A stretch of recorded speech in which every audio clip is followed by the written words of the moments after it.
नमस्कार, मेरा नाम है लकी और स्वागत है आपका स्टडी एलवीआर कनौल में। आज हम जियोमॉर्फोलॉजी में कन्वेंशन करंट थ्योरी को समझेंगे। इससे पहले ऑलरेडी हम कॉन्टिनेंटल ड्रिफ्ट थ्योरी को समझ चुके हैं। तो ये वाला लेक्चर सुनने से पहले प्लीज़ आप मेरा पिछला लेक्चर ज़रूर सुन लें। उसमें मैंने कॉन्टिनेंटल ड्रिफ्ट थ्योरी को बड़ी अच्छे से समझाया है। तो एक बार हम पहले उसको रिकैप कर लेते हैं जो कॉन्टिनेंटल ड्रिफ्ट थ्योरी में हमने पढ़ा था। ठीक है, कॉन्टिनेंटल ड्रिफ्ट थ्योरी जो थी वो एल्फ्रेड वेगनर ने लिखी थी। उन्होंने एक किताब लिखी थी origin of continent and ocean. ठीक है, उसमें उन्होंने बताया था कि कॉन्टिनेंटल ड्रिफ्ट थ्योरी है क्या। 1912 में ये किताब लिखी थी उन्होंने, और उन्होंने बताया था कि एक सुपर कॉन्टिनेंट था जिसको कि हमने नाम दिया था पेंजिया, जो कि डरबन के नियर में था, जो आज का साउथ अफ्रीका है, वहाँ पे था। और उन्होंने ये बताया था कि जो पेंजिया था वो सराउंडेड था किससे, पैंथालासा से, मतलब कि एक लार्ज वाटर बॉडी से। और इसके उन्होंने 5 स्टेप दिए थे इसको प्रूव करने के लिए कि हाँ ये जो कॉन्टिनेंटल ड्रिफ्ट थ्योरी है वो सही है। ठीक है, जैसे पेंजिया था, पेंजिया से फिर वो एक पहले सुपर कॉन्टिनेंट था जिसको कि रोडीना कहा गया। फिर उसके बाद उन्होंने कहा कि वो जो पेंजिया रोडीना जो सुपर कॉन्टिनेंट था वो दोबारा से मतलब कि डाइवर्स हुआ और उससे फिर पेंजिया निकला। पेंजिया को फिर पेंजिया एक बार फिर से मर्ज हुआ, मतलब कि रोडीना से पेंजिया। ठीक है, जब रोडीना से पेंजिया हुआ तो फिर वो एक सुपर कॉन्टिनेंट बन गया जिसको कि बाद में एक पूरा नाम दिया गया था पेंजिया।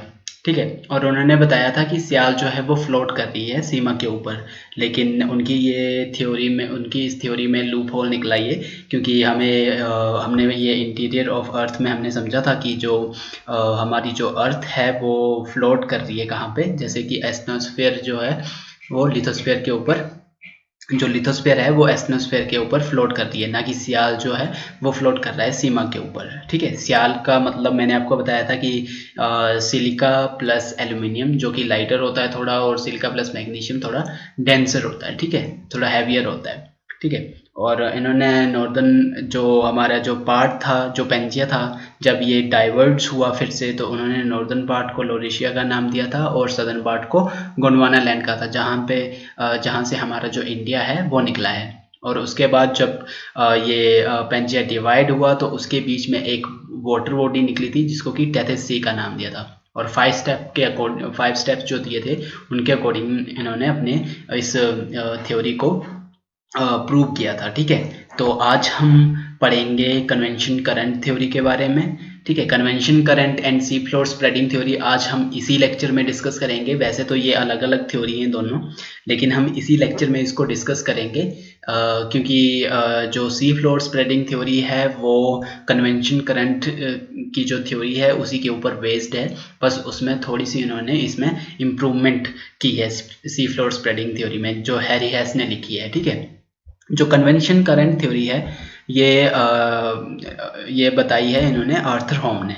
ठीक है, कन्वेंशन करंट थ्योरी इनके अकॉर्डिंग जो हमारी जो अर्थ है, ठीक है, अर्थ में इसमें इंटेंस हीट है। इंटेंस हीट किस वजह से है, जो रेडियो एक्टिव सब्सटेंसेस हैं अर्थ के अंदर वो हीट जनरेट कर रहे हैं काफ़ी ज़्यादा।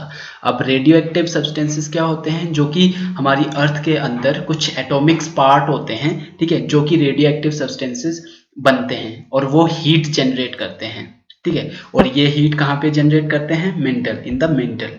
ठीक है, कहाँ से कहाँ तक, 100 to 2900 किलोमीटर तक हमने इंटीरियर ऑफ अर्थ में डिस्कस किया था कि जो मेंटल है हमारी वो 100 to 2900 किलोमीटर तक हमारी अपर मेंटल और लोअर मेंटल है। ठीक है, जो अपर मेंटल है वो थोड़ी लाइटर है, जबकि जो लोअर मेंटल है वो थोड़ी डेंसर है। ठीक है, और 2900 किलोमीटर टू 5100 किलोमीटर तक क्या है, हमारा कोर है। ठीक है, आउटर कोर। और जो 5100 किलोमीटर टू 6400 किलोमीटर तक हमारा इनर कोर है। ठीक है, तो ये 2900 किलोमीटर तक हमारा 100 to 2900 किलोमीटर तक हमारा मेंटल है, जो कि जहाँ पे क्या जनरेट होता है, इंटेंस हीट की वजह से। इंटेंस हीट जनरेट होती है रेडियो एक्टिव सब्सटेंसेस की वजह से। ठीक है, और वो जो हीट होती है वो एक पाथ ढूंढती है, मतलब कि उस जगह से भागने के लिए, to escape and gives rise to the formation of convention current in the mantle. और जो हीट होती है जब वो रास्ता ढूंढती है अपने उस जगह से हटने के लिए, तो वो एक कन्वेंशन करंट को जनरेट करती है, कन्वेंशन करंट को फॉर्म करती है। और ये जो हीट होती है जब ये राइजिंग मतलब कि वेर एवर राइजिंग लिम्स, मतलब कि उस हीट की जो राइजिंग लिम्स होती हैं, ठीक है, जैसे मान लो ये हीट जनरेट हो रही है और ये राइजिंग लिम्स मतलब इस तरफ जा रही है, ऊपर की तरफ इस तरह से, ठीक है, इस तरह से। तो इसको हम क्या कहते हैं, जब ये राइजिंग लिम मीट करती है ओशन रिज से, तो ये एक ओशन रिज फॉर्म करती है। जब ये राइजिंग लिम ओशन से मिलती है तो ये एक रिज फॉर्म करती है सी फ्लोर में, ठीक है, कहाँ पे, सी फ्लोर में। और जब ये फॉल करती है, ये जो लिम्ब होती हैं, जो फॉलिंग लिम्स होती हैं, जब ये फॉल करती हैं तो ये ट्रेंचेस का काम करती हैं, मतलब कि ट्रेंचेस बना देती हैं। ट्रेंचेस आर फॉर्म्ड, ठीक है। मैप के थ्रू, मैं ग्राफिक के थ्रू आपको समझाता हूँ, ठीक है। जैसे ये हमारा जो है, ये है हमारा अर्थ का पार्ट, इंटीरियर ऑफ अर्थ, ठीक है, जिसमें कि inner core, outer core, mantle आ गया, ठीक है, एस्ट्रोस्फीयर, लिथोस्फीयर आ गया।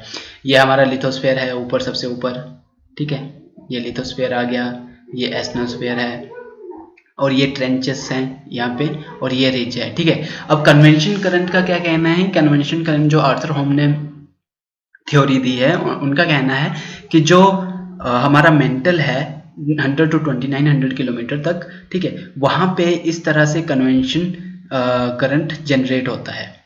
जैसे कि एक मिनट,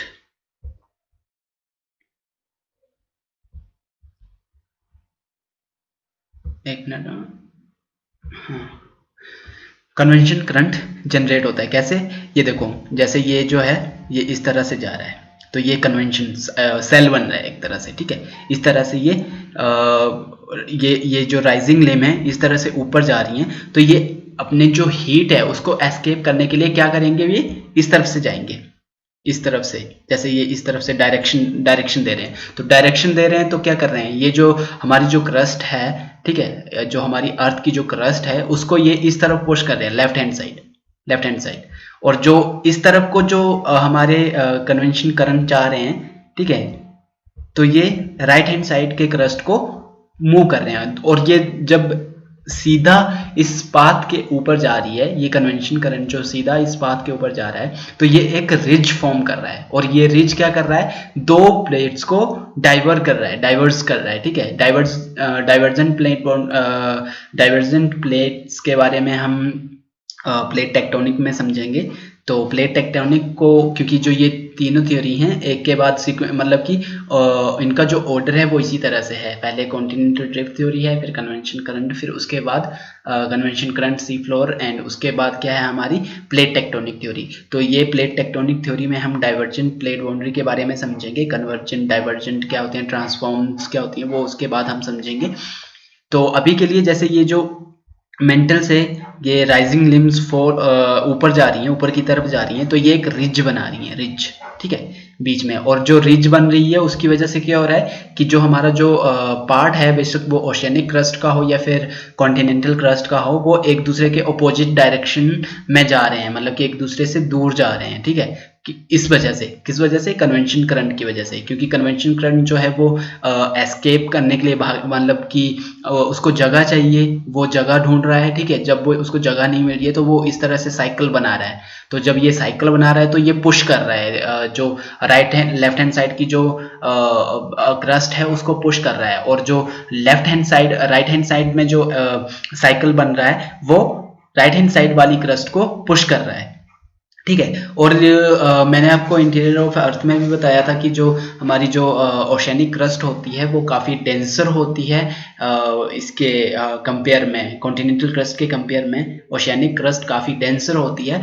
तो जब कोई चीज़ डेंसर होती है तो वो सबडक्ट करती है, ठीक है। जब कोई चीज़ सबडक्ट होती है, जब कोई चीज़ डेंस होती है तो वो सबडक्ट करती है लाइटर मटेरियल के थ्रू। जैसे कि हमारा जो कॉन्टिनेंटल क्रस्ट है वो थिन है और जो हमारा ओशियनिक क्रस्ट है वो डेंसर है, काफ़ी डीप है। तो उस क्या होगा कि जो हमारा ओशियनिक क्रस्ट होगा वो सबडक्ट करेगा कॉन्टिनेंटल क्रस्ट के थ्रू, ठीक है। और जब ओशियनिक क्रस्ट जो होगी वो सबडक्ट करेगी तो क्या बनेगा, वहां पे एक ट्रेंच बनेगी। और ट्रेंच क्या होती है, जैसे कि आपको पता होगा मरियाना ट्रेंच जो है हमारी वो सबसे डीपेस्ट ट्रेंच है। अगर हम माउंटेन जो हमारा माउंटेन है एवरेस्ट, माउंट एवरेस्ट है 8,848 मीटर, ठीक है, अब सी लेवल से।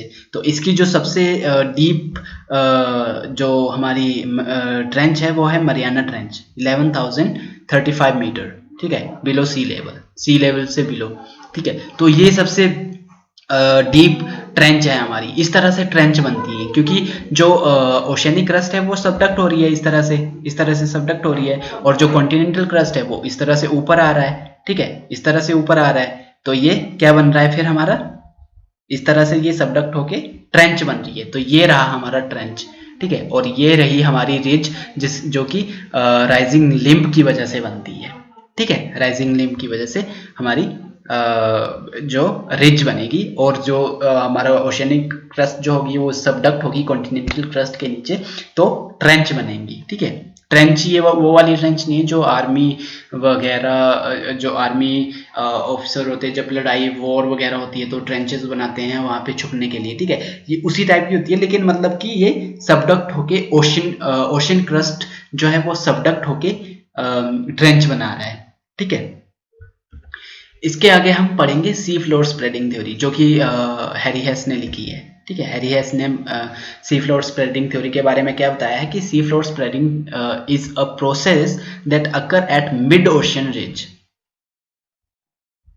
where new ocean crust is formed through volcanic activity and then gradually move from the ridge, ठीक है। ये और ये जो थ्योरी है ये किसको यूज कर रही है, किसके कंसेप्ट को यूज कर रही है, कन्वेंशन करंट के। क्योंकि उन्होंने भी क्या कहा था कि जो मिड ओशन रिज है वो कैसे फॉर्म्ड हो रही है, कन्वेंशन करंट चल रहा है, वो हीट जनरेट कर रहा है और जो हीट है वो एक रास्ता ढूंढ रही है अब वहां से भागने के लिए। तो मतलब कि वहां से एस्केप करने के लिए एक रास्ता ढूंढ रही है, तो जिसकी वजह से क्या हो रहा है, रिज फॉर्म हो रही है, मिड ओशन रिज फॉर्म हो रही है, ठीक है। तो यहाँ पे सी फ्लोर स्प्रेडिंग में हैरी हेस ने यही बताया है कि जब मिड ओशियनिक रिज फॉर्म्ड होगी तो वो क्या करेगी, पुश करेगी left and right hand side को, जो क्रस्ट है हमारी, बेशक वो ओशियनिक क्रस्ट है या कॉन्टिनेंटल क्रस्ट है, उसको मूव करेगी, ठीक है। ये प्लेट 1 होगी, ठीक है। जब ये मैग्मा से इस तरफ को मूव करेगी लेफ्ट हैंड साइड को, तो ये प्लेट 1 और ये प्लेट 2, ठीक है। ये चीज इसने मिड ओशन रिज में बताई है हैरी हेस ने सी फ्लोर स्प्रेडिंग की थ्योरी में, ठीक है। ये रही कुछ इमेजेस।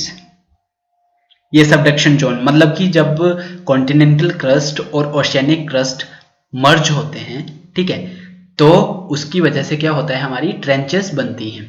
क्योंकि कॉन्टिनेंटल क्रस्ट जो है वो थिन है बजाय कि इसके ओशियनिक क्रस्ट के, क्योंकि ओशियनिक क्रस्ट काफी डेंस है, तो वो क्या करेगी, सबडक्ट होगी, इस तरह से सबडक्ट होगी, ठीक है, इस तरह से सबडक्ट होगी। और ये जब सबडक्ट होगी तो क्या बनेगी, यहाँ पे ट्रेंचेस बनेंगी, ठीक है। ये देखो यहाँ पे, और ये यहाँ पे रिज बन रही है ओशियन में, ठीक है।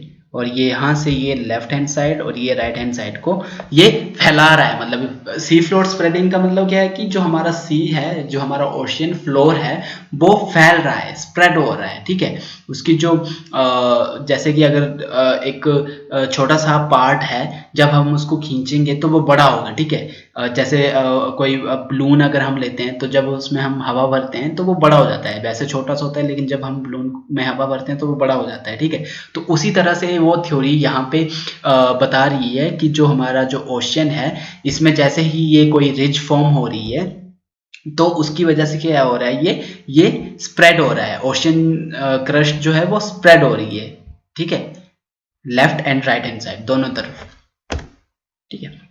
और इन्होंने क्या बताया है कि ओशियन फ्लोर मूव्स लाइक अ कन्वेयर बेल्ट, मतलब कि जो ओशन फ्लोर है वो किस तरह से मूव कर रहे हैं हमारा कन्वेयर बेल्ट। कन्वेयर बेल्ट क्या होती है, जैसे आप एयरपोर्ट वगैरह में अगर आप कभी गए होंगे तो आपने देखा होगा कि वहाँ पे चेकिंग के लिए हमारा अपना सारा सामान हमें एक बेल्ट के ऊपर रखना पड़ता है और वो एक मशीन के थ्रू चेक होके हमें दूसरी तरफ मिलता है, फिर वो इस तरह से, ठीक है, इस तरह से वो मूव करती है। तो हमारा जो ओशन फ्लोर है वो भी इसी तरह से मूव कर रहा है, ये कहना है हैरी हेस का, ठीक है।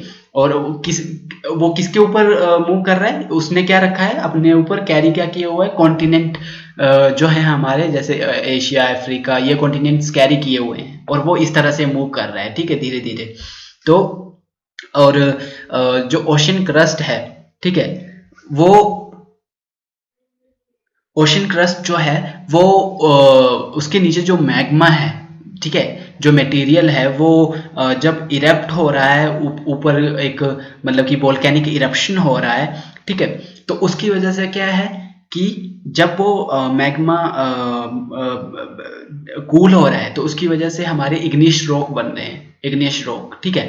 तो जैसे जैसे दोबारा दोबारा अगर वो इरप्ट होगा, हमारा वोल्केनिक इरप्शन होगा, तो उसकी वजह से क्या होगा, जैसे वो कूल होगा अनदर नया, मतलब कि नया रॉक बन जाएगा, जैसे जैसे कूल होगा एक और रॉक बन जाएगा। तो ओल्डर रॉक जो है वो काफी दूर होते जा रहे हैं ओशन में, और जो न्यू यंगर रॉक हैं वो काफी नजदीक आते जा रहे हैं, ठीक है।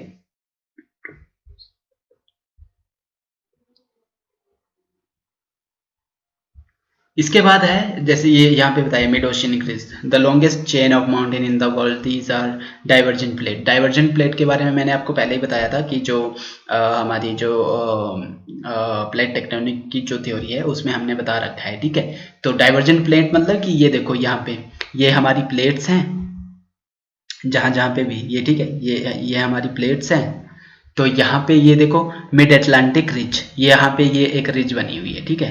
तो ये प्लेट अलग है और ये धीरे धीरे माना जाता है कि ये मिड अटलांटिक रिज जो है वो धीरे धीरे काफी बड़ा हो रहा है, ओशन जो है वो बड़ा हो रहा है। तो इस वजह से ये मिड अटलांटिक रिज की वजह से, ठीक है। और ये हमारी ये एक आ गई, ये सेंट्रल इंडियन रिज, ठीक है, ठीक है, और ये साउथ वेस्ट इंडियन रिज। तो ये जो है हमारी क्या है, ये प्लेट्स हैं, डाइवर्जेंट प्लेट्स हैं, ठीक है।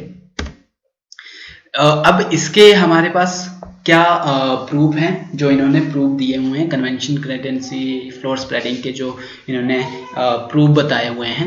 इसमें इन्होंने कहा है कि एक तो मोल्टन मटेरियल, जैसे कि कोई भी वोल्केनिक इरप्शन होता है तो उसकी वजह से जो जैसे जैसे वो मैग्मा लावा में तब्दील होता है और जब वो ठंडा होता है, कूल होता है, तो उसकी वजह से इग्निस रॉक्स, जो इग्निस रॉक्स होते हैं वो बनते हैं शेप्ड, ठीक है।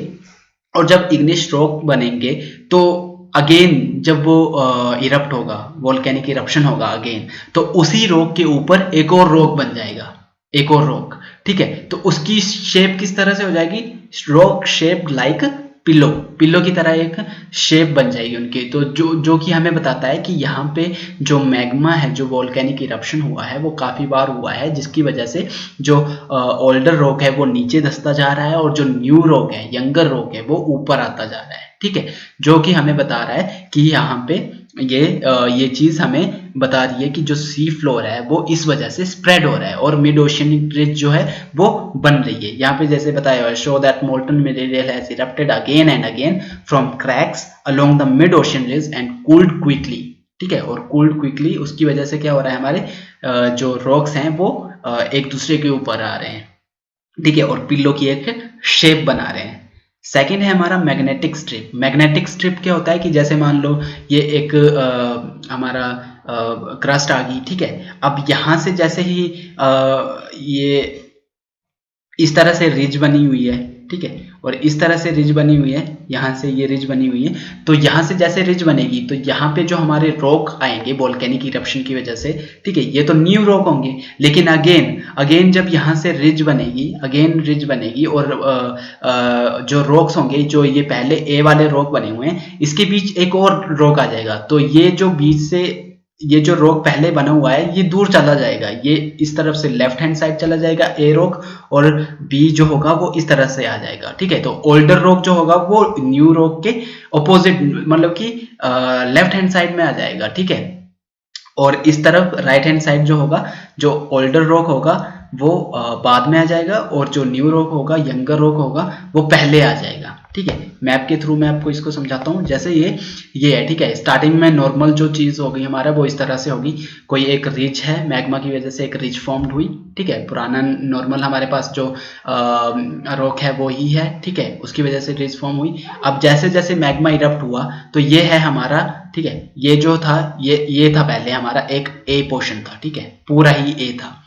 अब यहाँ पे क्या हुआ, वोल्केनिक इरप्शन हुआ। वोल्केनिक इरप्शन की वजह से क्या हुआ, जो ये वाला ए वाला पार्ट था पूरा, इसके बीच में इरप्शन हुआ, तो इसके बीच में एक नया रॉक फॉर्म्ड हुआ।